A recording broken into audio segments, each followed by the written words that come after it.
Yes, yes. Welcome to the Trek Table, your Friday weekly podcasting space holding Trek space for Black, Indigenous, Brown, women of color, queer or otherwise, and our allies.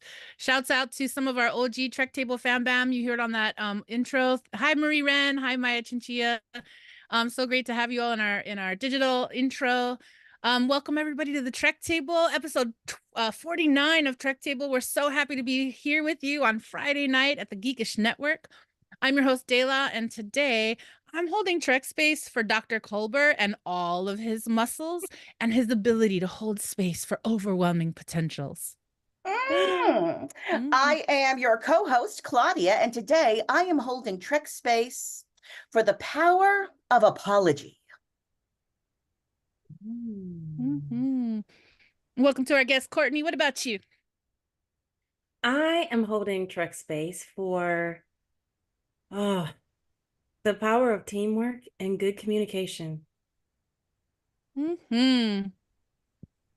Welcome to the Trek Table. We start with acknowledging that our teams for Trek Table are on the unceded lands of the Tongva, Chumash, Quiche, Ohlone, Puyallup, Pawtucket, and Massachusetts people. We are grateful to the indigenous stewards of these lands, the ancestors who have come before, those who are here now, and those who have yet to come. I invite you, our listeners, and our viewers to be in acknowledgement of the lands that you are on. Let's all take a breath. Yes, thank you all for joining us today as we hold Trek Space for Women of Color here in front of our live digital audience on our partner network, Geekish Network, on all of the platforms here at the Geekish Network. Or maybe you're catching us on the rebroadcast on the Trek Table podcast or the YouTube channel. All of our music today is provided by our friends from the amazing Chicanx rock band, Grammy Award winners from the band Quetzal. You can follow them at Quetzal Music on Instagram, see our show notes, or check their link tree for a link to their merchandise and more. We're so excited to welcome everybody. As I said, I keep saying episode 49 because I can't believe we're already at 49 Trek Tables. Thanks so much for showing up for this conversation with women of color as we dive headfirst into the revisit on Trill as Burnham and the crew go questing. The queer fam bam is back with Auntie Reno plus Adira and Gray. We got Saru and Tarina starting to discover what love in the same zip code feels like. And Dr. Colbert works out a lot and holds all the alls. We're going to be talking about episode 503 today, Janelle. So if you haven't watched it and you don't want spoilers, I'm going to invite you to pause. Come back because spoiler zone is in full effect. Episodes 1, 2, and 3. You can hear we're ready to have this party. We're about to talk about all the alls. We're so glad that you are joining this Black, Indigenous, Women of Color Trek conversation. Hello and welcome. And so that we can build with each other, we'd love to know, how are you entering this conversation as a Star Trek fan? Are you just Star Trek curious? You just got here? Are you a newbie? Are you an OG Trekkie? Do you come from a Star Trekking family? Are you a Star Trek femme? Are you a Trek zaddy? Trek baby? Let us know in the chat. Mm-hmm. I love it. Take it to you, Rodney.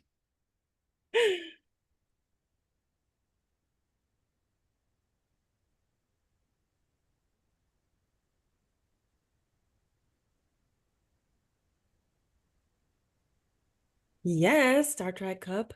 Mm-hmm. All right, on today's episode, which you know is episode 49, we're going to be diving deep into Star Trek Discovery episode 503, Janal, written by Kyle Jarrow and Lauren Wilkinson, and directed by Amy Armaganian. And as I gave you a little bit of a brief introduction to the episode, I'm going to hold back a little bit here, but I do want to say that Maya Mama is away today on a family away mission, so we're so excited to welcome our Geekish Network fam bam, new to the Trek Table, but not new to the Geekish Network. What's up to Courtney Scott Wright? You are an actress, a writer, you're basic dreamer. At least that's what your Instagram said. Yes. I want to say welcome, Courtney. And just ask you to like tell us a little bit about yourself and like your favorite Star Trek thing. Like, I know you love the Trek, so tell us about it. I do love the Trek. Hello, I am Courtney Scott Wright, and thinking back, I was what was I gonna say? I was born into the Trek. Was born in because my mom brought me in. She is a Trekkie and introduced me to the fam. In terms of my favorite Trek, gosh, Deep Space Nine holds a big place in my heart because I think that's the one I found on my own. But I gotta say, oh man, Voyager and 7 of 9. That was that's my girl. That's my ace. I want to fly with her. So Get it. Yes. Mm-hmm. I love it. Well, hopefully, as we continue to cycle through with Discovery, we're talking about with the Geekish Network, all the other things in Star Trek we need to be able to talk about. So we will definitely want to get back on that Deep Space Nine. I actually started that rewatch we talked about in Bingeworthy last year. Oh, yeah.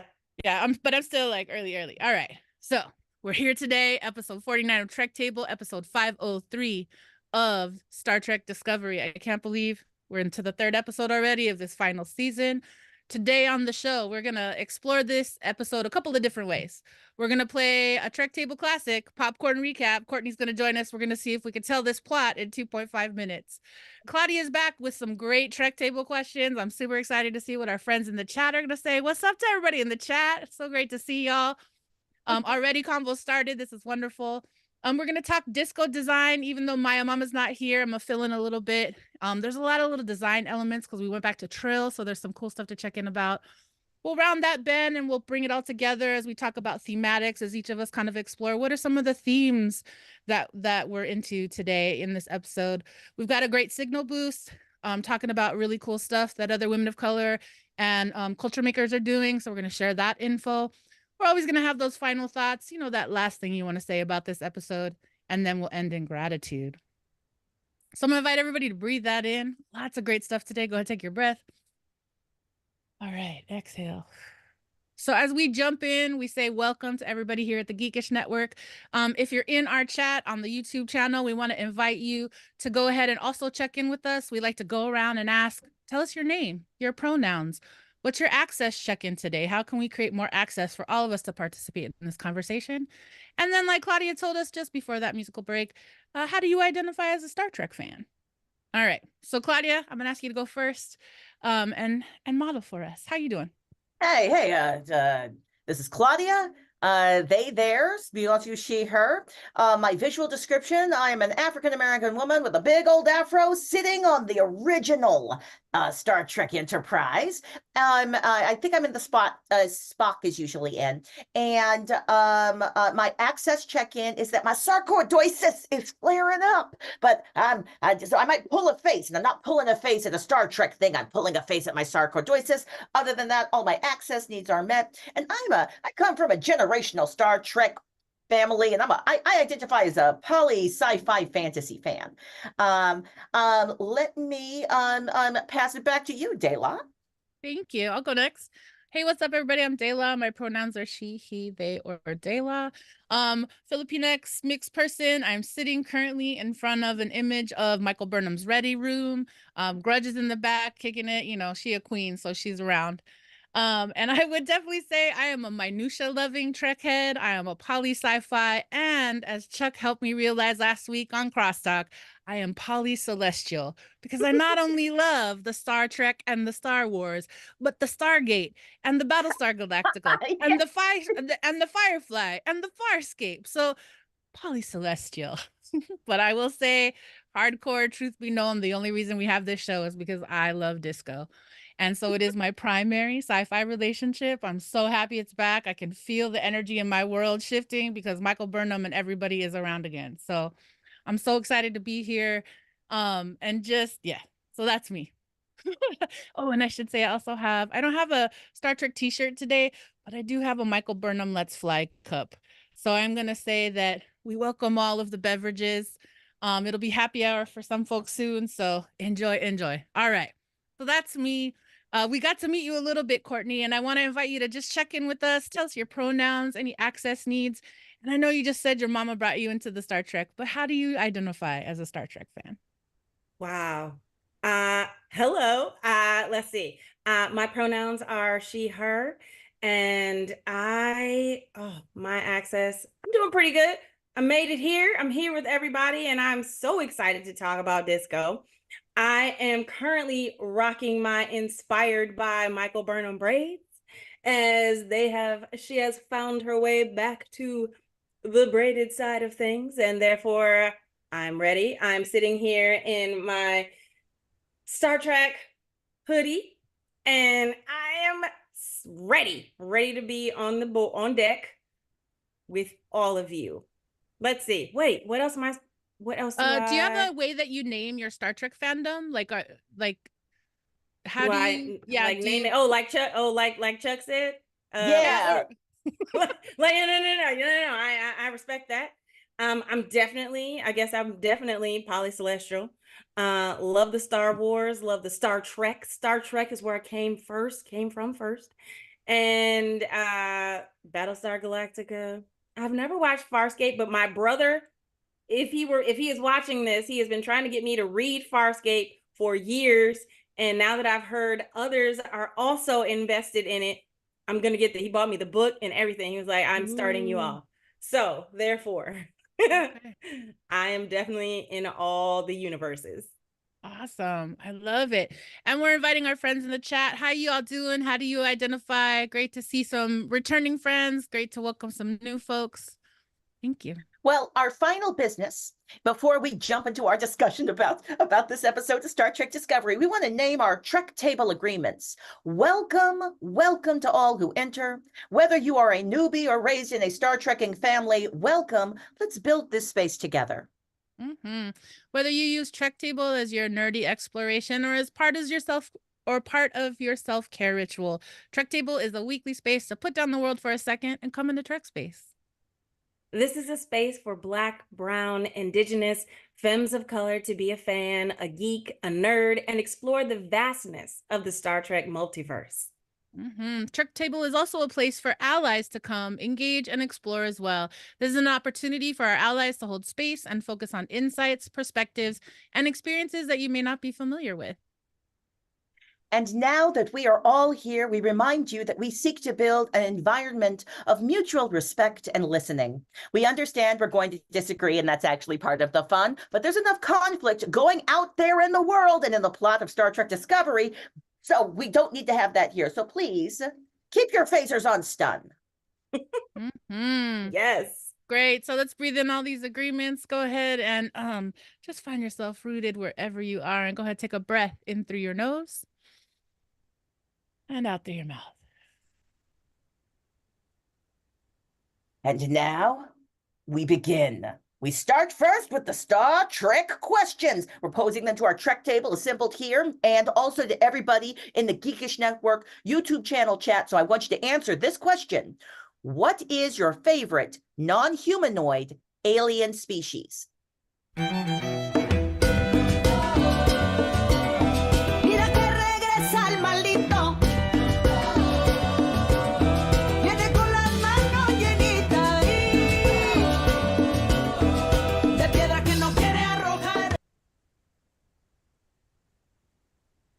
Hey, welcome back. All right, so I am here with your first Trek Table question, and we're asking this question because the progenitors, they seem to be obsessed with humanoid type aliens. Like they made the humanoids, but what about the non-humanoids? Can the non-humanoids get some love? What is your favorite non-humanoid alien species? I'm gonna kick this off. Because I got two. I couldn't decide, right? Because Trill symbiote.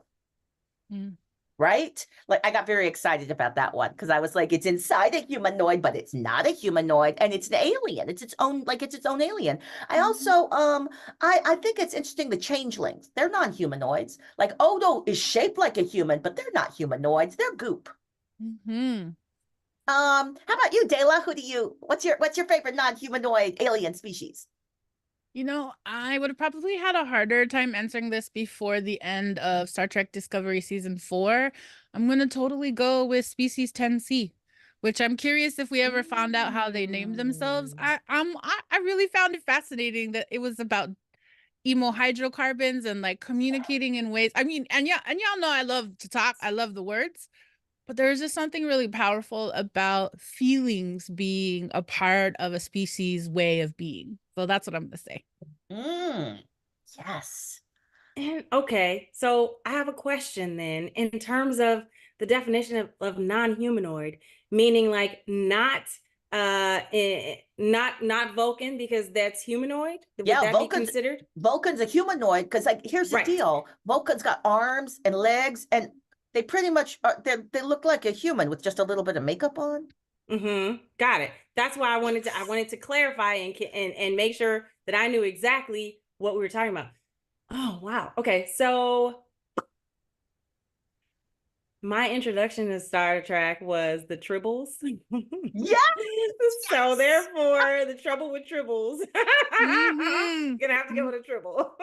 Oh my God, that is such a good response. Hey, I'm wondering, y'all in the chat, y'all out there, what's your favorite ones? Let us know in the chat. I want to know, what is your favorite non-humanoid alien species? Because I'm hoping we're gonna find out, like, who made them. We'll find out someday. And that was Trek Table question number 1. To you, Rodney.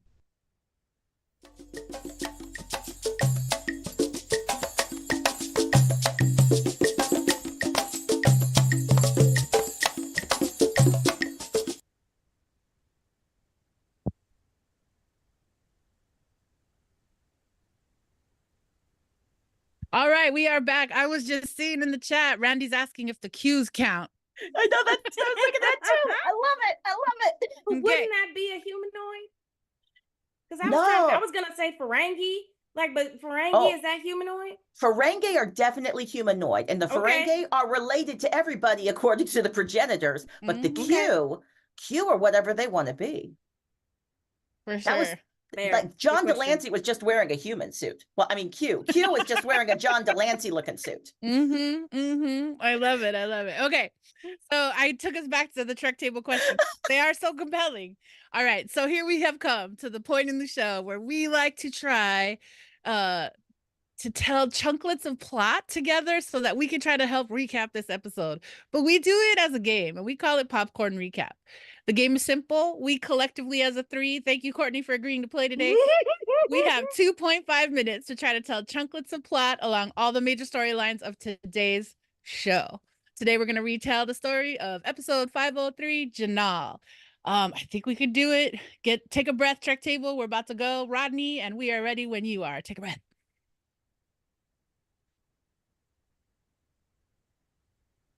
Oh, okay, let's start. All right, okay, so go.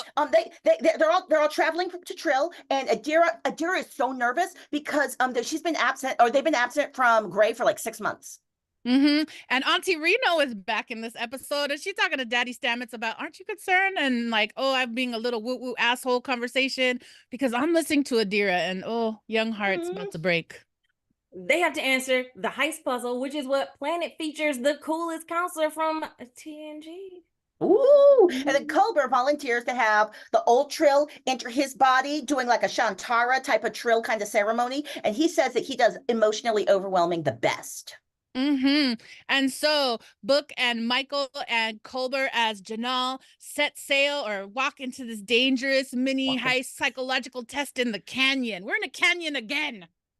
Meanwhile, Raynor does one-on-one interviews with the bridge crew, and this is awesome. I mean, we get to know them, but he's the rude jerk to everyone. I mean, it's funny for us, but bad for the crew morale. And Tilly's eyes, she has feelings. Oh, and Saru and Trina, they're about to do this amazing wedding announcement where they're like, oh, he's so handsome and charming and erudite. But her assistant is all like, yo, Saru, don't do it because it's going to make the Vulcan extremists super mad because you're not the same race or whatever. So Saru's like, yo, let me try to help you out. And tries to cancel it. And she is not there for it. And they have the mildest fight in the universe.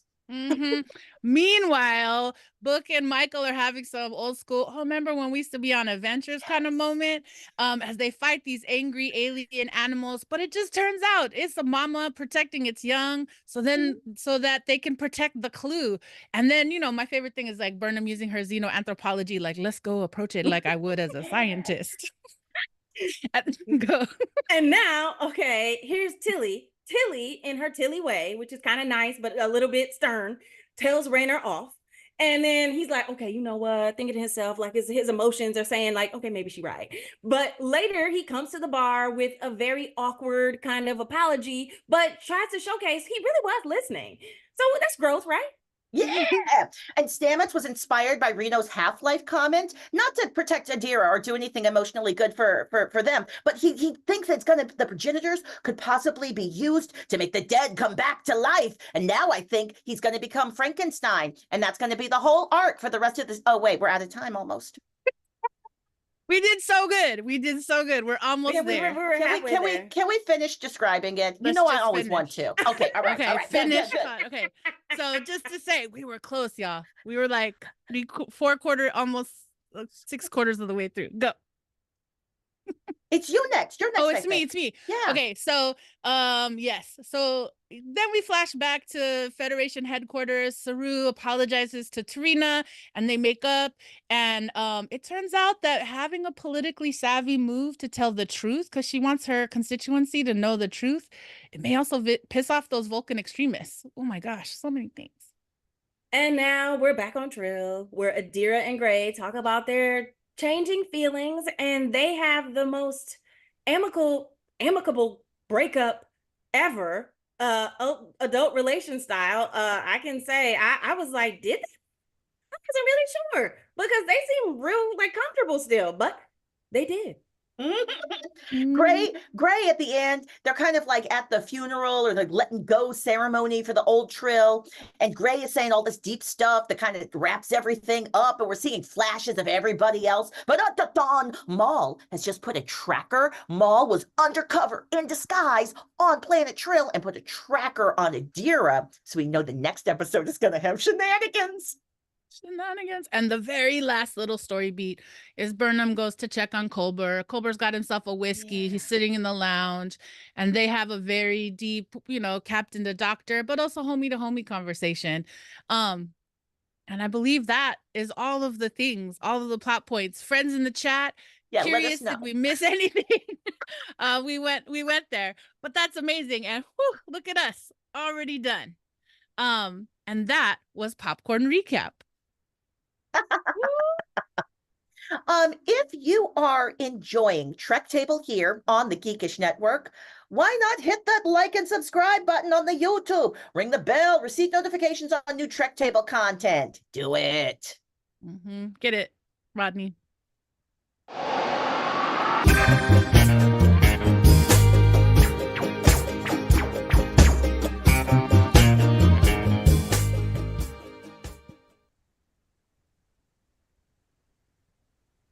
Look at us just moving through Trek Table episode 49.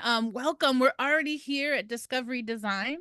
There's been some really amazing and beautiful design elements throughout Discovery. This episode is no different. We're back in a place at the caves of Malak, I think is where we are on Trill, which is where we went in season 3 when we met Adira for the first time, right? And so a lot of amazing design elements. And yeah, I for me, I felt really excited to be back in that pool. That's also where Burnham also jumped in the water, right? Burnham did the deep dive to co-rescue Adira in the finding of all the Trill previous hosts. So I've certainly got lots of things I want to talk about. And we've got some photos that'll probably come later in the show, but I wanted to kind of open it up. Claudia, I know you had some observations about what we're learning about Trill and like some of the clues that led us to Trill. Observations on design from this episode? Well, I love that you named the pools, because what is the science behind these pools? Are they deep? Are they keep the Trill symbiotes alive? They're another dimension? What's going on with the pools? That's some wild science, right? But also, what's going on with the Trill's literal bodies? Because when we were first like introduced to these characters on TNG, they had like bumps on their heads, like, and then on DS9 we met the new Trill, and it was spots. Sexy spots that go all the way down. Oh yeah. So, and it turns out that the spots are like, they're like a fingerprint, right? They're unique to everybody. So I thought it was real clever that like the clue was the spot design, and they were like, oh, the spot design is one person. That's complex. I like it though. That was fun. Courtney, I know this is your first time on Trek Table, so I'm curious, like, as you witnessed the design, and I know you're a Star Trek fan, so I'm curious what stuck out to you in this episode. Design elements you love, things you were excited to see come back. I did like the changing of the robes, because they looked different in the caves. And I also love the way they transitioned from the host that was hosting Janal to Dr. Culber, because that was I was wondering how they were going to do that, given that it's such a short period of time. And I loved the way that they made that happen. Just the look of it was really cool. To have Guardians see there. Go ahead. No, I was just going to interrupt and say, I was curious. Did anybody love the cool cloaking dragons that could spit fire? Because I was like, oh, those are alien dragons. Yeah, go ahead, Courtney. I agree. No, I was totally gonna agree, because they were protecting their nest. They were somewhere between crab and dragon, and it was so cool that it really just was about, I'm trying to be a good mom, parent, you know? For sure, for sure. And the fact that we got two, I feel like this is kind of reminiscent of like season 4 when Tilly goes to the ice planet and there ends up being two of those creatures. So Disco likes duets of monsters. They never like just one by itself. They like the duet. I'm curious, was anybody how we feel about Gray's new hair? Oh, I was gonna go there. Oh no, That's I was my gonna design say question. something to what you just said. Okay, go. Say what Okay, design. and then we'll come back to Gray's hair. Cool. Yes.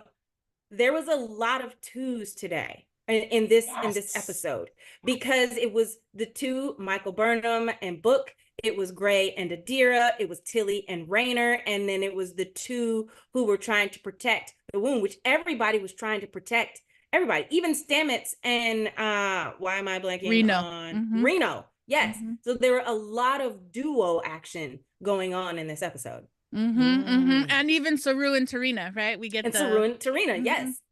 Yes, the duets of this episode, for sure. And as we come back into the duet, to the hair.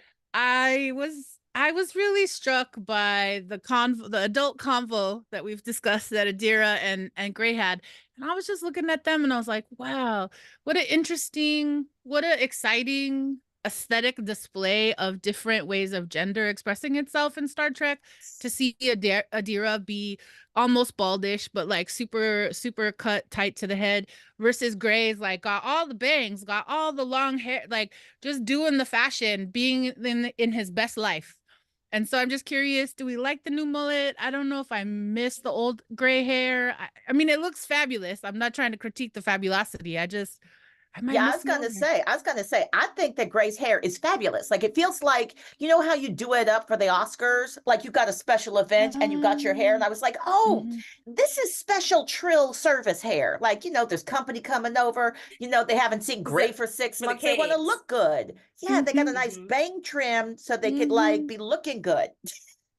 I feel like it was very much an opportunity for Gray to be in their best self. Like, that's how they've discovered who they are here on Trill, because previously they were part of Adira, you know, so they went wherever Adira did, and it was just the two of them, again, the duet, you know, and now that they have had their opportunity to separate and get space, they have found, like, Gray has found the community, and Adira is living their best life on Discovery. So I think that it was great.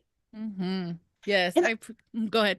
I just want to know, could I name one last design element? You were about to affirm and say yes. I was like, yeah. I cut you off though. I apologize. But there was one last design element we didn't talk about, and it was, I don't know what you would call it. It was, they did this really gorgeous tracking shot into like a Starfleet headquarters section. And I remember being like, ooh, that's actually pretty. And then it was just a boring meeting.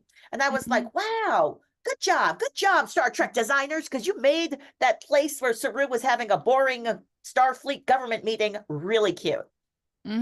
But I will say, and actually I was gonna go to Starfleet headquarters because it reminded me again, seeing that beautiful shot down into headquarters. I was like, right, it looks like Gandalf the Grey's wand on the top, the new like headquarters design. And I remember from last season, they also have like whole sections of the ship which will be escape pods, like a whole floor, which I thought was great. In the ambassador meeting that Saru has, there is a representative from the planet for the Discovery crew member. I did not catch their name, but it's that we used to call them the Squid Head. It's that crew member with the really small lips and the weird and aesthetically valuing the eyes.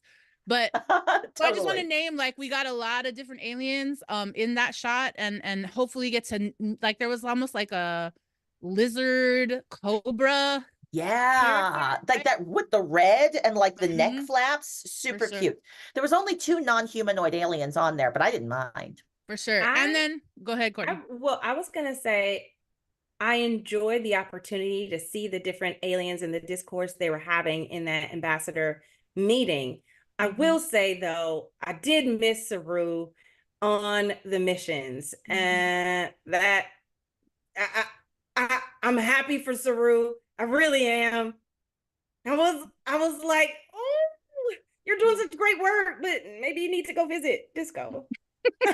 For sure, for sure. And they're totally prepping us, right? I was watching his moment and I was like, oh, they're prepping me for when this is over. And I have to imagine where everybody will go at the end of season 5.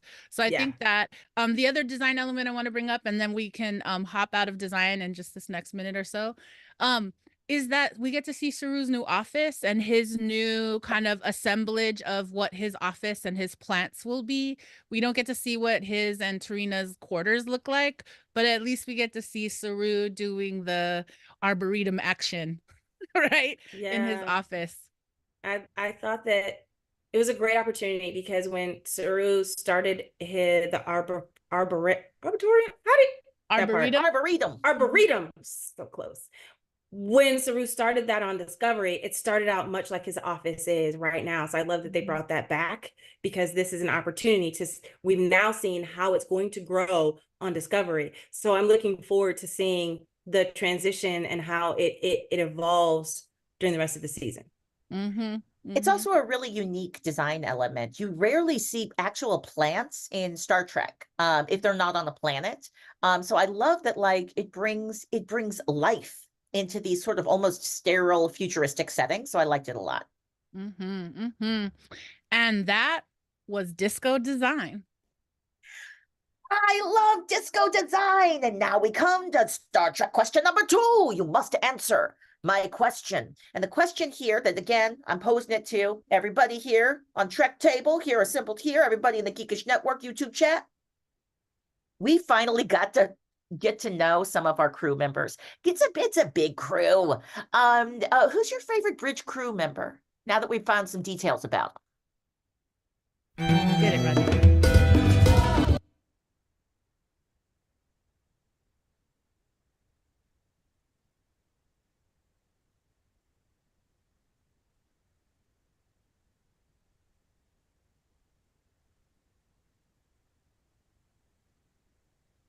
Hey, welcome back. So I am here with your Trek Table question number 2 here on our show. The question for you is, we finally got to meet some of our new bridge crew and learn more about them. Reese is a real ship head, apparently. So what's your favorite factoid about a disco crew member? Like, what's a fact that you learned about one of these disco bridge crew members that you did not know, where you're like, oh, I liked that.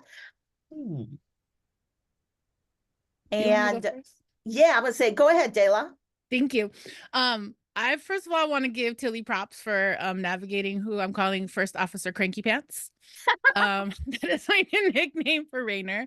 Cranky Pants, First Officer Cranky Pants, former captain, now first officer. And I was really excited to see some of our crew friends from, like Reese has now got a little bit more. Linus has more talking lines. He's a Saurian? Yeah, that one. And I will say, did anybody else notice that Lieutenant Gallo looks a lot like a character drawn in Lower Decks? I feel like maybe the eyebrows, just the very striking. I was like, wow, they could be like a live action Lower Decks friend. And I choose them because after they finish, we get all those quick cuts of everybody being cut off by First Officer Cranky Pants. And then after they leave, Tilly uses the pronoun they to describe Lieutenant Gallo. So it just further stretches out, creates population for non-binary folks in the future, not just Adira. And I really, really like that. I will say, though, I did miss Owosakun. They mentioned Owosakun like 3 times this episode. I was like, where's Joanne? Where's Joanne? Because we all know she can hold her breath for like 10 minutes because she comes from deep diving family. So, so those were my favorites this episode. I was also bummed out that we didn't get Detmer and Owosakun and some of the characters that. Well, no. Courtney, tell me, what was a fact that you enjoyed learning about one of these bridge crew members? I gotta be honest, it went so fast, like the quick cuts. I didn't find. I don't remember a specific factoid. Well, let me ask you. Oh, go ahead. No, I was going to say that I did appreciate, actually, I take that back. I think that for Stamets to be the only one that didn't have to like have the 2 minutes was a little bit, I'm like, okay, so you let the one fella have he gets to say what he wants to say, but like everybody else had to be cut down and got like the hook like from the Apollo. But I love me some Stamets, so I'm not really complaining because I love him. That's the thing. Stamets wasn't there to talk about himself. Stamets was there. Hey, I have information about the thing that you actually wanted to be working on. Because Raynard was like, so we I don't didn't want get anything about Stamets. Yeah. Raynard was, well, I think we found out, I think we got a plot point about Stamets in that moment. But like Raynard was like, I don't want to talk to nobody. I don't care about nobody. And like, and tried to like sneak out of it. He tried to do I'm not going to do what you told me to do, Captain, until he was like, no, I think you should do what the captain asked you to do because it's actually important, actually. My favorite factoid was finding out that Linus had several families, but it's not raising them. They're being raised by other people, and that is their family tradition. Yes, that was their tradition. I did love that. I did love that. Yes. 3 clutches. Is what 3 clutches. They call them clutches. I was like, ooh, wow, that's a clutch, right? And we're always like, here's the thing. I want to find out more about Linus. Linus gets a cold. Like because like they've done this every season. There's been like just some like somebody mentioned something interesting about Linus, and it's colorful flavor, and I love it. More Linus, please. Star Trek. I know that the writers. Linus's name. Yeah, you know Linus's name. I didn't even know Linus's name. You know what? That's real. That's real. I didn't know Linus's name either. I didn't know his name. All right, so I'm going to make this argument. I'm going to make us go over. But TNG gave us 22 episodes, and then we would get specialty episodes where you could find out that, Data has a cat. Data likes to paint. I want to know what Linus's hobbies are. Yeah, it's great that Reese is a shiphead, but does he dance? I need more details. So I know that the Star Trek Discovery producers watch our podcast, and I'm just hoping they take my advice to give us more. I know that this is our last season, but I'm still requesting more. And that, my friends, was the Trek Table question number 2. Get it right.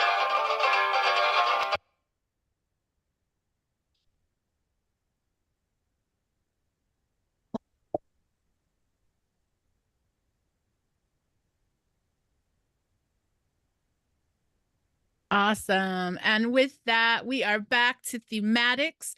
This is the part of the show where we like to braid things together. We started to braid a little bit in Trek Table question number 2. And so we won't talk as long in thematics today. Last week was a double episode, so we spent a lot of time in thematics. But today I want to just kind of talk about the themes of the show. Courtney, you gave us there's a lot of 2s in this episode, right? And Claudia, I know you have some thoughts about some of what Reno sets us up for.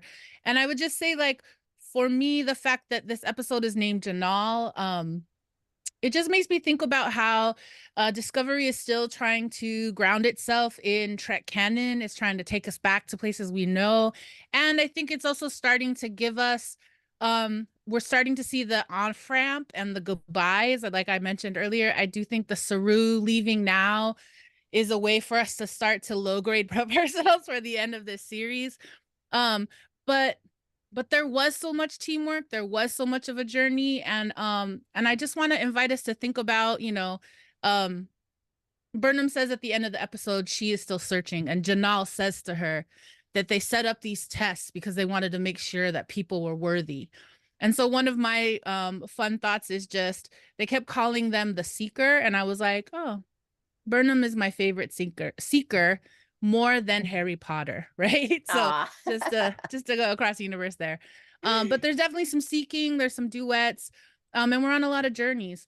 Claudia, I'm curious, other things that you thought about in this episode, some of your thematics thoughts.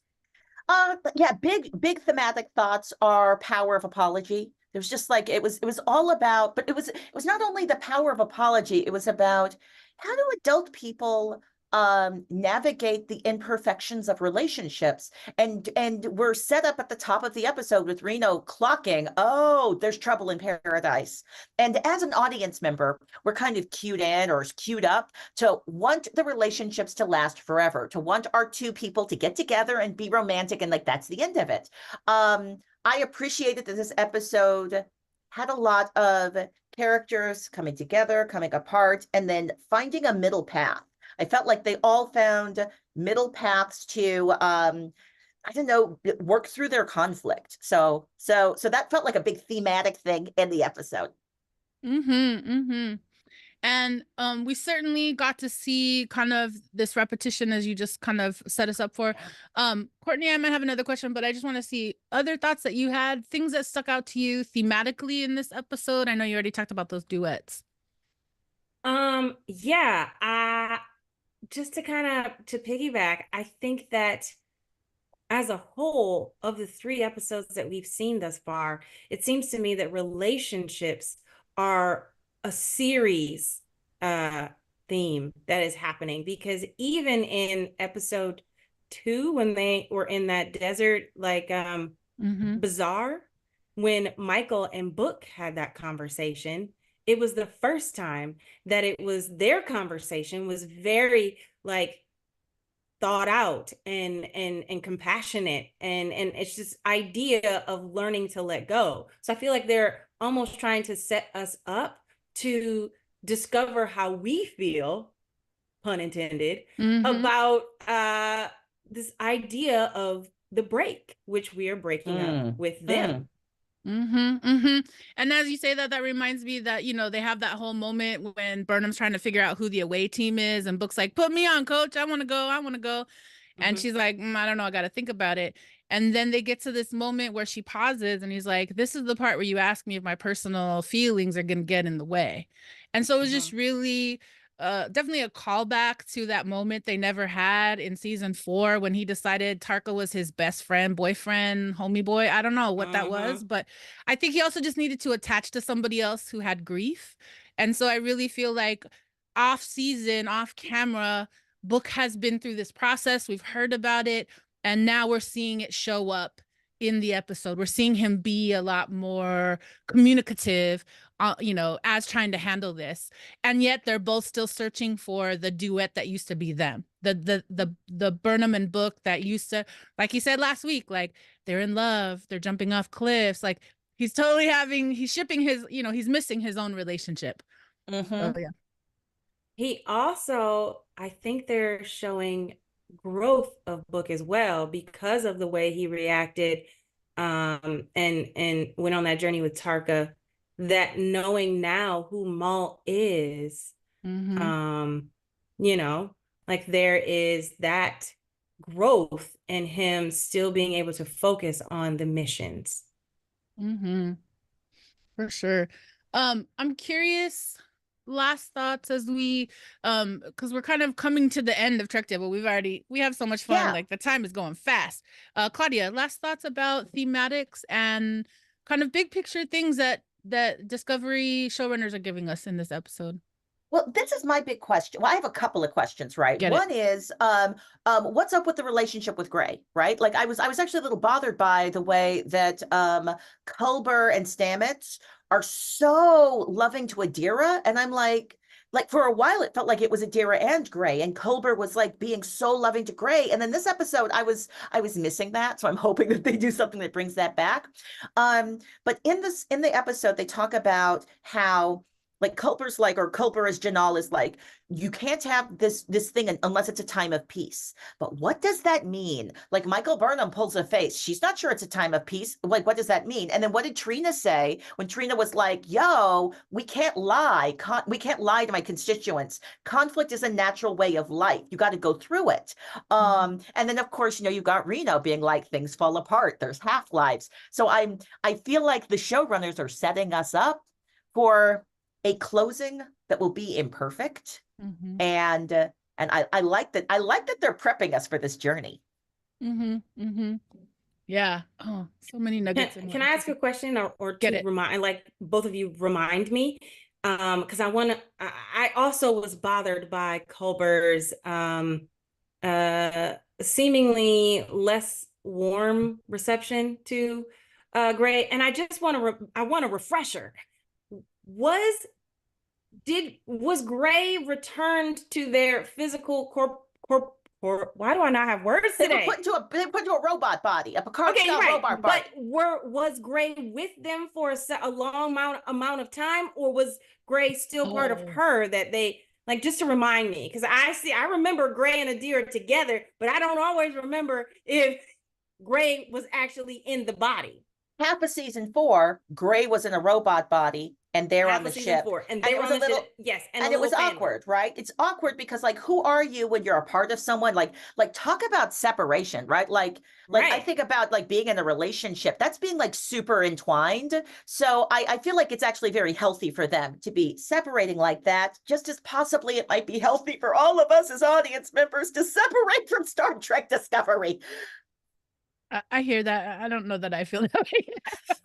But I will say, no, to honor that question, yes, when we met Gray, all of the backstory of Gray, we learned through Adira, and then Adira and Stamets bonded from the person I love is still ethereally around, and everyone thinks I'm crazy.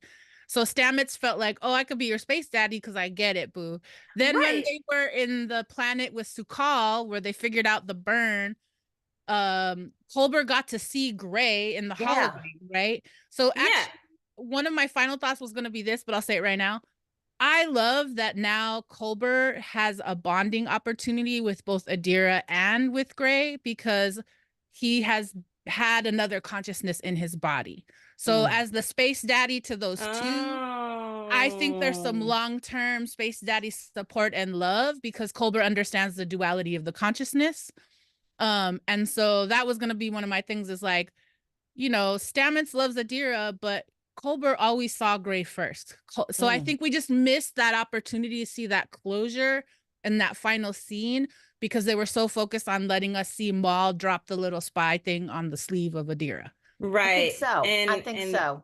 I will say I think I had hopes that Gray might fight a little harder to, like, you know, just because like they spent so much, they were there in existence because Adira literally carried them back. But this is the thing that I think is hopeful and interesting. The way they broke up, but they still have relationships, right?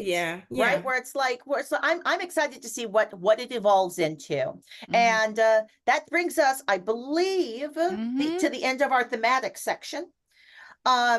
I know that we want to give a special shout out to the Trek Table friends assembled in our chat today while we're recording this episode. Y'all have really been amazing. Thank you for all your comments. And if you want to get on the chat, you got to join us next Friday at 6:30 Pacific time or 9:30 p.m. Eastern time, when we're going to be talking about Star Trek Discovery Season 5, Episode 4, Face the Strange. And that's going to start streaming on Paramount Plus on Thursday, April 18th. But I'm going to probably watch it tonight. Rodney.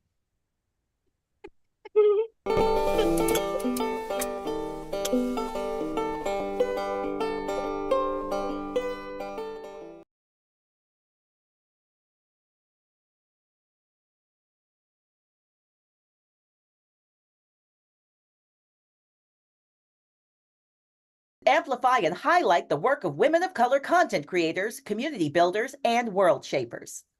This first one is an in-person shout out signal boost to folks in the Bay Area, in San Francisco, up north in Northern California. A brand new world premiere play called Riding the Currents of the Wilding Wind is going to be at the Magic Theater, April 18th to the 21st. And it was written by Martha Gonzalez, who's the lead singer of the band Quetzal, and Virginia Grice. What's up to the two of you? And directed by Kendra Ware. It features live music from our friends from the band Quetzal, including Martha, Tailana Enomoto, and Juan Perez, and we want to give them a shout out. And big shout out because our Trek Table fam bam Lulu Matute is also in that show. Lulu's going to join us later in May to talk about Star Trek Discovery, but you can catch them live on stage next weekend, April 18th to the 21st at the Magic Theater.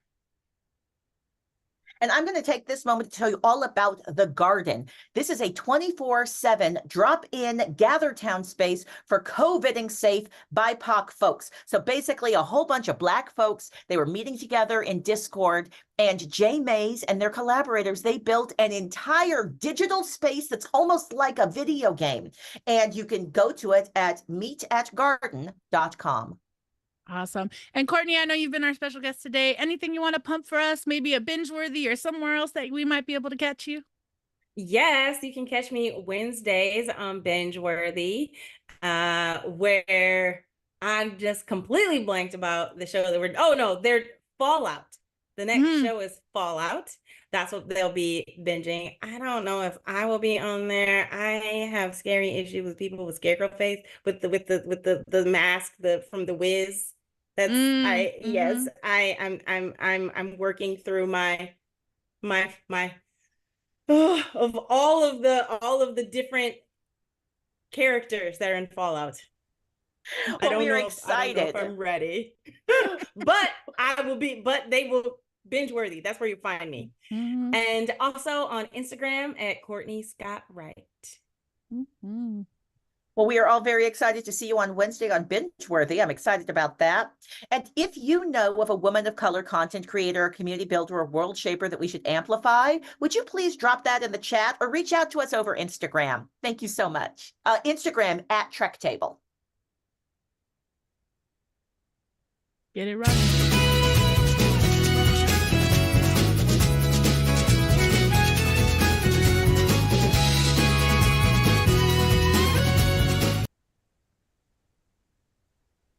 As is the case at the end of every episode, we like to round things off with our final thoughts, because I know Trek heads, Trekkies, Trekkers, however you want to name ourselves, I know we got a lot to say. We could have done a whole other 30 minutes, I think.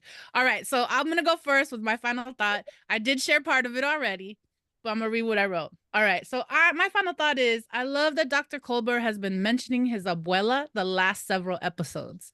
And this episode, her wisdom comes through at the end as he returns to this conversation between the spiritual and the science. So I'm just holding all of that now because Space Daddy Hugh wants to keep bonding with his kids in the Trill and the multi-consciousness, but he also is carrying a lot. We know he's been feeling all of the burden of being the caretaker and the emo space holder for the ship. So I'm just holding all kinds of space for Dr. Colbert, and I'm really glad that Burnham found him in the lounge and sat down, and I think he was sipping on some whiskey. That was my final thought. Courtney, I'm so happy you got to be here today. Thank you so much. You've done amazing on your very first episode of Trek Table. Your final thoughts on this episode, Disco Season 5, Episode 3, Janelle? Yes. My final thought is, I thought that it was really profoundly compassionate of Maul, even though, yes, she put a tracker, or we're assuming is a tracker, on Adira, but she didn't interrupt the ceremony. She didn't bring an assault or anything like that. It remained sacred. And I really respected and appreciated the fact that that's the way that it evolved, you know? So that's my final thought. Awesome. Thank you. And last but certainly not least, Claudia, I know you have all the alls in terms of all these thoughts, but I'm curious, your final thought on this episode 503, Janelle? Yeah, I've seen every single Star Trek, and I can get so galaxy brain whenever I watch these shows, but I feel like that's what the writers are doing too, and that's kind of the gift they're giving us. They're giving us something that's helping to wrap it all up. And Star Trek has always been amazing at exploring questions of existence, existential questions. And what better crew to guide us through a journey of these kind of existential questions than the Star Trek crew of Discovery. So I think this last season is going to be such a gift. I'm really excited for it. And those are our final thoughts on Star Trek Discovery, episode 503, Janelle.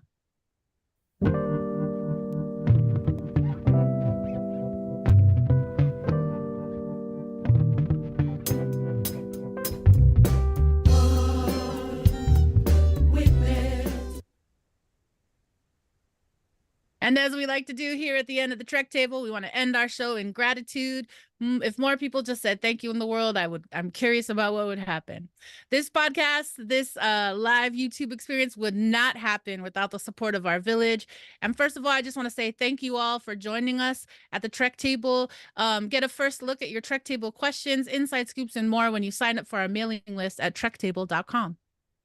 Trek Table graphics provided by our original graphics partner, Arthur Wong, and our new partner, Digital Click. And we want to have you like and subscribe and follow our new partners here at the Geekish Network. You can find them on Twitter, Facebook, IG, and YouTube. For podcast subscriptions, you can also subscribe on Apple Podcasts, Spotify, Stitcher, and your favorite app. And as Claudia said earlier, you can join us next Friday, 6:30 p.m., 9:30 Eastern, here on the Geekish Network. You can like and subscribe to us on Instagram at Trek Table and YouTube. You can find the Trek Table podcast on Apple, Google, and wherever you get your podcasts. And finally, I just want to say thank you so much to our Trek Table assembled here today. Thank you, Claudia Alec. Thank you, Courtney Scott Wright. I'm so grateful that the three of us were able to break this down. And I just want to give all the thanks today to Rodney Cahuta, who has been our tech behind the scenes. Amazing job today, Rodney. So much love for you. Trek Table executive producers, Allison De La Cruz, and our partners at the Geekish Network, Rodney Cahuho and Chuck Babbs. Thanks to Rodney, who has been our technical director today. It's so important I add it twice in the script. I also want to give deep gratitude to our partners, our content partners at Calling Up Justice. Thank you so much, Claudia, Maya Mama, and everybody at the Calling Up Justice practice. Trek Table is a service mark of De La Projects, LLC. All right, so here we are at the end of this Trek Table episode 49. I want to say thanks to everybody. Thanks to our friends in the chat. What's up? Great to see you all. Don't leave yet, because there's some really great crosstalk and some Geek Beast news coming. But before we go, we just want to close this ritual, and we want to say thank you for taking this time with us to be in Trek space. So we want to invite you to close it with us. Take your breath in through your nose and out through your mouth. Don't worry, we're holding Trek space for you till next time. See you then. Live long and prosper. Get it.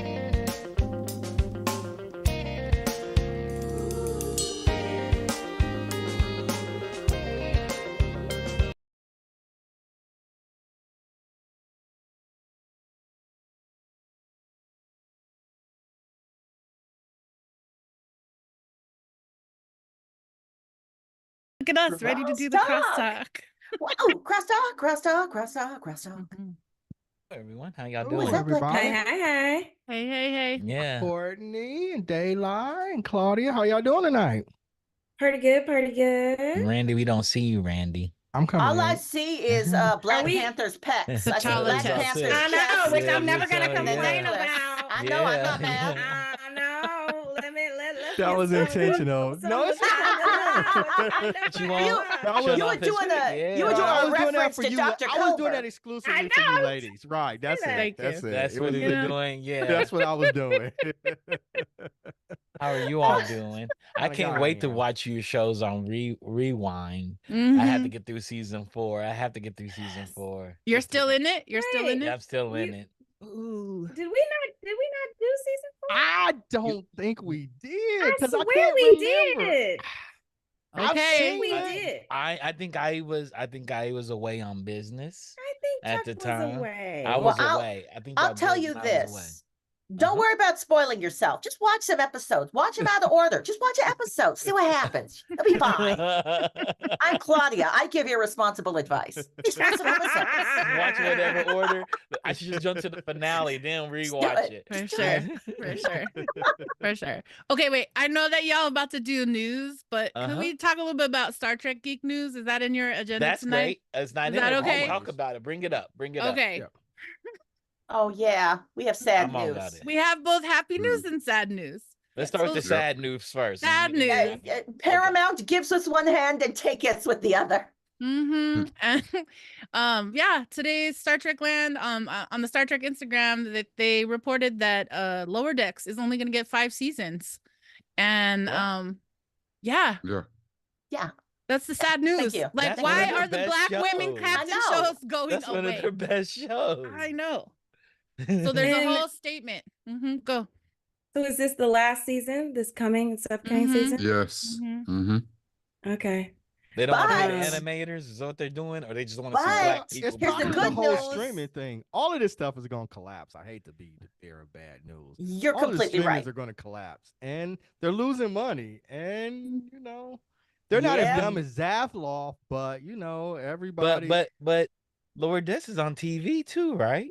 No. Well, here's the thing. No, it's not on Paramount, Paramount. And Paramount has Paramount even always merged with used. Showtime, right? And they're Yeah, on Yeah. but Paramount has always used Star Trek as a moneymaker. So Yeah, it was their. so that's why they're going to keep Strange New Worlds on the air. So Strange New Worlds is going to be renewed for a 4th season. So at least we're going to have that. We're going to have a little bit of Okay. Star Trek. But you're right about the entire streaming model. It And- was always a grift. Right. It They was. built Paramount Plus on Star Trek Discovery. Discovery.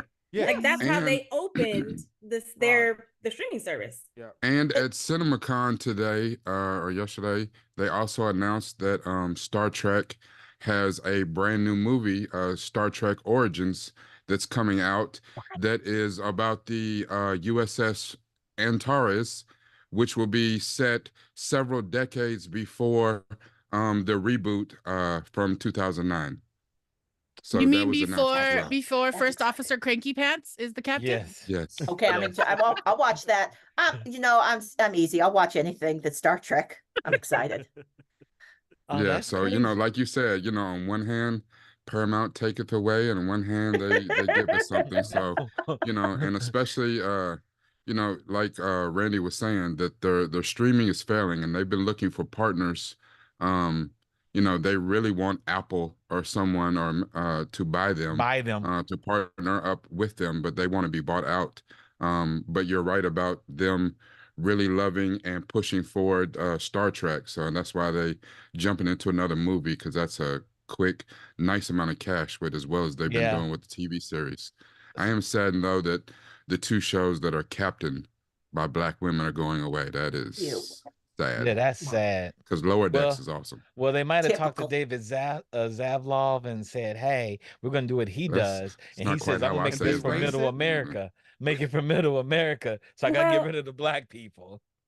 I want to say something, and no, I don't think it was spoiled, because I think Chuck already knows of this existence, the crossover, right? Mhm. Oh yeah, Okay. But maybe they're canceling Lower Decks and they're gonna bring it to live action, since it did such amazing things for. For Can I be Strange hopeful? New World. That's a nice Yeah, just dream. let me That's a be beautiful hopeful. dream. I like this. Thank I you. like Let me that have my too. dream. I like that. I like that. I Because they hope were do so that. perfect. They were Everyone who perfect. came in as their counterparts and were perfection. The animation, yeah, they look like them. They behave like them, and I was like, Mhm. they really based Yeah. this on the actual did. voice actors. So it's exciting. And They Strange should New Worlds is so that should be awesome. good. But It how am I is. going to get Tawny Lower Newsome Decks back is in my awesome. life, though? I need more Tawny Newsome. Did you know Yeah. Tawny Newsome does country music? Did you know this Really? about? Yes, yeah. did You not. know, these Star Trek actors, they be doing so many different things. So yeah, go get yourself some Tawny Newsome. Tawny Newsome does a podcast that it's something about racism. Mhm. So does podcasting and also does some country music, as well as being an amazing Really? actor on the Lower Decks. I did And not know that. Tawny What's Newsome the good used- news, Dayla? What's the good news? That Strange New Worlds is coming back for Okay. season 4. I mean, spin off from a Black-led woman show, but I will say Pike is my favorite cis hetero white man. I mean, I know that a lot of us love Picard from back in the day. I'll go with but- Pike too. Pike, I'm going with Pike Pike is every my day of the week and favorite. twice on Sunday. He's Yeah. sexy as all get out. Woo-hoo! Yeah, I don't disagree. And their He can Spock. cook. Oh man, he can cook. Yes. But I was also going to say, why did I got confused by the cooking Uh-huh. and the sexy man. I had something important to say and it is gone. You talking about Uh, Lower Decks or Black women No, captains in Star I Trek? don't Country remember, music? like- Was it going to be Beyonce? I thought we might jump into Beyonce talking about Tawny Newsome doing country music. Oh my Yeah. goodness. I don't remember. Never mind. It'll come back. Well, I will not be mad if we get a live action Lower Decks so that I can see Don Lewis actually play Captain Freeman in live action. I Live would not be action. mad to see Julissa be. Yeah. Yes. Oh, I Yes. remember. I'm hoping that the Star Trek Legacy becomes a thing, because then we'd have what's her name? Why am I blanking? I'm blanking on everyone's name. I know Seven, or Annika, Mm, Captain mhm, Annika. Mhm. Her first number Rafi? 1. What's her Rafi? mhm. Can Her we get girlfriend, Rafi her as lover. a number 1? Yeah. I love you know what I Rafi. mean? That actress is like a leader in the union. So she's not only she's a union woman as well as being an awesome Star Trek actor. Get it, Michelle Hurd. Nice. Yeah, Michelle Hurd. Yep. Yeah, all the things. I mean, it was a complex day. When I saw that, I was like, I'm so happy for Lower Decks. I heard the new. I'm sorry, for Strange New Worlds. I heard the Lower Decks news first, and I was like, I was gonna feel like I gotta go, lay down. Yeah, I'm like that show is so funny. It's like it's Rick and great. Morty for Star Trek fans. Yeah, it's great. Yes. It is Rick and Morty for Star Trek fans. I was like, oh. But Rick and Morty is so cynical and is like, nothing matters. And like after Lower Decks, I feel good about myself. Sometimes I feel a little dark after dark. Yes. Rick and Morty is that nothing matters. No matter what galaxy or universe you're in, nothing matters. Or timeline. Well, then I feel like, Claudia's got the disco crew shirt on.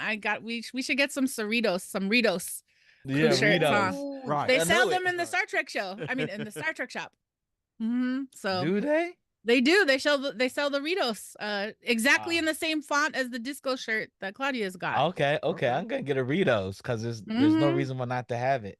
I also want to know all the names of all the California class ships because I want to know all the cities in California that got their, their starship. Yeah. So yes. Hold on, is that a thing in California? Yeah. Oh. Well, in Lower Decks, that's the joke. Is they're a California class, and that they're less than everybody else. Yeah. And I live in the California city that the ship is named after. Cerritos. Yeah. Nice. I'm gonna tell y'all a little bit of trivia. I have once been to the Star Trek convention. And when they had the Star Trek experience in Vegas, and it was like the most amazing experience I've ever had. I did a lightsaber battle there, but besides that, I worked on the manga, the Star Trek manga, and we did the story that actually created the Borg. They let us do it. They gave it to us. And oh my talking gosh. about conventions like Star Trek fans, I mean, you guys know there's nobody competing with the fandom of Star Trek. They know everything about everything. They can plot the star galaxy that the ship goes through. Right. The navigational system, like what's Wesley Crusher's middle name? Like they can do everything. Yep. Stop it. The fans are is really that Laquitas? kind. Laquitas. Yep. I said Laquitas. But it's Laquita. What is it? What is it? Laquita. It's a Hello Kitty. Yeah. It's a Hello Kitty Borg. Oh my God, I love it. Nice. But he should be LaQuisha. Laquatus. Laquatus the Borg. Laquatus the Borg. Laquatus Borg. As long as he's not That's Jack, gonna we're be good. in the 5th season of Lower Deck. Laquatus. As long as he's not Jack, we're all right. It's gonna And Boimler will be a like, very "Hi, sexual Laquatus. monster. For sure. Hi, Laquatus. I'm here to be of service in whatever way, in like a non-sexual way." Yes. Go sit down, Jack. Let the adults play. Oh, I love gonna it. Be great. Oh my man. gosh. So fun. What y'all got on tap tonight? It's a Friday night. Oh, It's man. happy hour time. It's happy hour time, but we got a lot of good news. We're gonna talk about Turtles, Transformers, G.I. Joe, and we're gonna talk about Deadpool.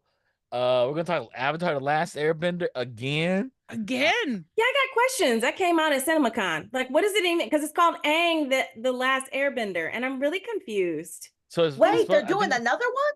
They're doing another one. I think it's right after he takes down the Fire Lord. Yeah. I think it's the original guys that left the Netflix series to do their own thing. Yeah. Remember, I'm here for that. It is. It's the creators. Yeah. The creators are making it, and it's adult Aang. So it's it's adult Aang. Oh, good. I'm here for that.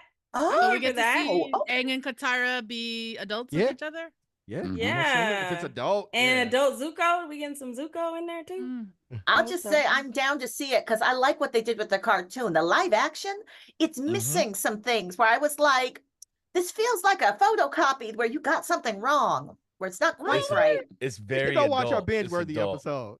Yeah, watch our it's adult. Okay. We covered it. They came out differently. They were like, you know what? We're not gonna make this a kid show. The kids that saw it grew up on it. We're gonna show the adult version. We're gonna start out with the genocide. Yeah, I was like, dang. It shocked me too. I was like, although I will say Daniel Day Kim was the best thing that came out of that. Yeah, well, he always is. Fire Lord Always. Ozai. Real Courtney, just you saying that. You went cross-eyed for a second. I mean, if I was gonna give it a binge worthy, it just would have been for him. You know, Wow. I give him a binge worthy. I need him to not play bad guys, though. That's the thing. He's an actor that has so much charisma that I think that's dangerous. He should only play characters that we are supposed to like. Brother, like son. when he Brother, did his son. debut and Lost. Well, brother, son. Yeah, I can see. I don't know, but he was the officer on Hawaii Five-0 for a long Yes, time. he and was. He killed it. Yeah. That's the only reason I showed up. Yeah. And when he left, so did I. Yes. And Yeah. I'm sorry, he was not in Brother Son. Everybody's like, yeah, Claudia's like, yep. I was thinking, Yeah. Claudia, if you want to see Daniel Day Kim not be a bad guy, Joyride, the Asian American Yes, yes, Mhm. that's a good one. Yeah. Yes. Joyride He's all in is a so good. sweater, like he's being all, Oh, I didn't know he was in that. I have to watch it now. girl. Joyride is good. Joyride is Joyride is hilarious. good. Yeah. Look, I've heard it was It's really fun. funny, but I just never Oh my I didn't gosh. get a chance to see it. Oh my Yeah. gosh. So many things. So Why do they I'm call having you fun. Dead Eyes? I don't know. I don't know. yes. But can I there's- just say, I'm excited about all these new shows coming out, but it feels like they're all old shows. They're all like, you know Mhm. what? We made movies and they were good. Let's make them again. And I'm like, can we have new stories, new characters? Oh, I mean, I'm yes, excited we all for the want that. continuations, but Right. That's what happens. That's what happens when Generation X grows up and they weren't allowed in the house. So they just regenerate all the stuff they missed when they were in the house. That's what it is. It's Generation X's fault. We had to take blame for it. It's not our parents. They're retired. They're VPs. They're like, I don't care as long as the money comes in. And I'm like, they're like, those baby boomers remaking it. I said, they're not doing anything. that's We're Gen doing X. it. You're right. That's Gen X. Yeah. These we're people are stuck. 50. We're and stuck in 40. Groundhog's Day. We Mhm. are. I was like, come on, we should do something better than this, guys. Come on. Yeah. Mhm. They're like, I had the VHS. I rented it 7 times, so I'm gonna remake it. Oh my Mhm. goodness. Oh my Mhm. goodness. Yep. Okay, Goonies. Well, Goonies 2. Yeah, exactly. But I don't. think They- they are. they They They're talked about remaking doing a Goonies. reboot with the original Mhm. cast. And I was them like- I having thought they kids. were remaking it. I don't want to see the No. original cast of Goonies thank you. re-Goonie. No, I only Yeah, want to see no. one Goonies. There's only one Goonies. That's Mhm. like one of my favorite movies. They're talking about never making needs to be never-ending touched. story all over again. Stop. Actually, they can make that one again. I was obsessed with the books, and I think they could do a better job with special effects nowadays. No, I'm they just can. saying. Yes, they can. They With can. what? They can. Never-ending story. effects. Never-ending story. Oh, never. Mm. Hold I've on. never seen it. So remember we were talking about the other night too, the sequel or the Never seen new it. reimagining or whatever they're talking about for First Day Off. Ferris Bueller's Day Off. No, Oh my gosh. no, Don't touch that. please Don't don't. touch Yeah, that. they're gonna make Touch a that. But TV no, show. hold on. Matthew It's still gonna Broderick. be But they've starring done it Matthew before. Broderick. They've It's gonna done start it with before. Mhm. He's just like It's an still- old man taking a day off. He's skipping out of work. No, he's gotten kids? old and he's lost that swag magic he had, and it's gonna be He's about his 60. kid. He's retired now. What are you talking about? So many Oh my things. God. I Matthew am not- Broderick's got to be retired. He's got to be like 65, 70. Yeah, He's just getting he's a started. grandpa. But He's a grandpa. what does that mean for the guy who's on the Dos Equis commercials and like Sean Connery? Man, There's it's just old not- men that Listen, I have don't wanna swag see the until they boomers don't die. retire. I don't want to Mhm. see a 65-year-old taking Our a day off Senate. of work Yes, or yes. anything. It's I not. It's don't. gonna be about his kid, but it's gonna be the kid. His of grandkid. Ferris Bueller. His grandkid. His I'm with you, Randy. grandkid. My It should be his Kids is grandkid. our Yeah, age. You're that's right, that's Andy. probably true. Yeah. It's his grandkid. All right, we've already I- brainstormed like 3 other shows. I love it. We should. I love how Rodney's saying nostalgia is a hell of a drug. It Because is that's hell of a real. drug. That's It really real. is. I am Hollywood not be one addicted. for it. I am It not really one is. for Come on, it. y'all know it is. Hell, Picard hit us with that all of season 3. Well, the last season did when they went on a bridge I know. again on the Yeah, original. that was pretty Yeah. good. One Denzel I- tear dropped The right last- down my eye, so the and I was last just like, 15 "I'm seconds. home. I'm We home." went through several episodes for the I'm last so- 15 so- seconds. I I'm can't glad complain. y'all enjoyed that. Chuck, did you I see it? did. Nope, I wouldn't watch Okay. it. I said after season 1, Picard is on why they're remaking this show. I don't want to see him Well, anymore. Picard is not a Nostalgia does remake. nothing to me. It's Weren't there Wow, 3 Chuck, I seasons? got so Yeah, much it was respect 3. for you. It was 3. I am a Star Trek. I'm a watch everything. Like I'm part of the reason why they don't have to try hard because they just know, oh, Okay, Claudia will watch it, but we can do You're the anything super we want. fan. I You're the- can say See, you're that the I am with super Claudia. fandom. You're the I super watch it. fandom. I get just it. complain and be mad, Man, like no, because I'm no, still I mad don't wanna about nope. Picard. I'm not Nope, gonna I'm not lie, going to but do that. I'm not going to do that to myself. Nope. Picard, I saw that first season. I was like, this is You ruined didn't the watch. reputation of Picard. You I didn't didn't do the watch second season 3 season. with us on binge You were watch? right. No, no. And you No, he made didn't. good He life refused. choices. I He didn't. refuse. He refused. Good for No. you, Chuck. He No. didn't, especially after how bad season 2 was. Like, I I think I mean- watched but season 1, season 2, and I was season so 3 angry. is like they listened to everything that people said about season 2, and I was like, you know what? We know how to get them fan service. All we I gonna throw like in season every. 2. That's They exactly what brought I the board said. queen Yeah. back, and I like the board. I- I like I- anything Nah, with the that board. woman been dead See, so many nostalgia's for times. people like Listen. Randy, you guys. Nostalgia's for Yeah. people like Randy. Yeah, The but we season was didn't good get because the they Give me a brought board. new We this got, board character queen. back. we got the me Girardi Board Collective. King. The I mean, we're waiting. We what'd you say? wondered where they went. We wondered where they went. Okay, wait. Yeah, Did the- Wesley Crusher we? die? Did Wesley No, Crusher No, he die? never He's a died. traveler. he's a went traveler, right? Okay, Yeah, like I thought he in didn't season die. 3 we don't see him because Wesley is gone. No, That's he's Beverly right said in he the was gone. universe. No, he's he's Oh not no, dead. he's just a bad son. Beverly's just saying, I haven't Okay. seen him in a long time. She didn't bring him up very much. Well, because the didn't. the It second too son was hurtful. there. No. And then she had that Jack child. Yeah, Jack. She lost her okay. first child to the universe, and then she's like, well, I got another one. Yeah. Yeah. Hit him And from then his she- daddy and then for she- all that time. Yeah, that she was gave wrong. And then birth he to a got damn Loquatus. X-Men. Yeah. Yeah. Dr. Crusher is She she's got out of pocket Loquatus. for I know what that. it is. Will Wheaton said no nostalgia for me. I'm not No, going he to be showed in this up. mess. He showed up on an He showed episode. up. of Yeah, season two. actually, mean, you missed. He was there. Because he wanted to get some royalties. That's all Yeah. he wanted was a little bit of royalties. Or they Mhm. said in your contract you got to show up when might the have. original cast comes I'm together. gonna tell you this. Wesley was in season, what was it? I don't want to spoil it for you, but he was on Picard, and you Mhm. could tell he was so happy. You could see that big old smile on Will Wheaton's face. He was just like, I'm on Star Trek. I'm acting it. And I was Yes. like, Will, could you calm down so I could enjoy the acting and the Yeah. characters? I'm I gonna say could they see drugged Will him. just be like, I'm gonna say they drugged him and dragged him out there, and they Yeah, had him he had- like that. he had that They smile like he- hypnotized him, and they drug him out there. We've seen this before. MK Yeah, he Ultra had one of does those. it. He had one of those smiles like he wished they would shoot with just one more episode of The Big Bang Theory. So he'd be like, "Yeah, you know, I was in Mm. Picard again, right?" You know, so- For sure. Well, and he's got the ready room. So Yeah. yes. But I just want to say thanks, y'all. This has been so fun. I know y'all got a show to do and it's a Friday night. And it's so fun to be on Geekish Network and just such a great time. So Thank you. I really enjoyed Super this happy. crosstalk. Yeah, this was fun. mhm, Yeah, for sure. Yeah, get it tonight. Have a great show. we will see y'all. Bye. See y'all in a little bit.